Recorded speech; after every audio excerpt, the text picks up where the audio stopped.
Hey, deserving listeners, it's just me today. This is a patron-only follow-up to my codependency deep dive. I asked in the deep dive for patrons to write in their own reaction to the deep dive, talking about their own experiences with codependency, because I think that's where a lot of the learning and the wisdom comes from, is to hear people's stories, how the theory applies to people. And I tried to do that in the deep dive by providing examples, but to read people's accounts of actual codependency and their observations, I think, is very illuminating. So that's what I'm going to do in this episode. I'm going to read and there were a lot of people who emailed in. It was interesting how much the deep dive on codependency resonated with people.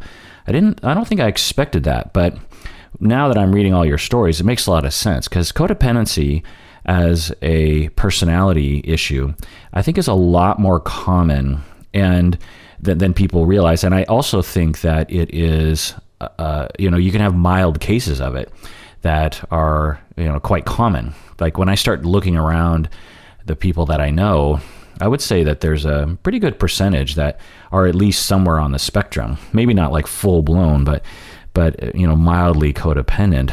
And I think it's a real ignored area for a variety of reasons that I might get into. But anyway, so this is a patron-only episode. And if you want to hear the full episode, you have to become a patron by going to patreon.com. And when you become a patron, you'll get access to this full episode along with a lot of other deep dives that we do. I don't know how long this episode's going to be, but probably long, because there's a lot of emails.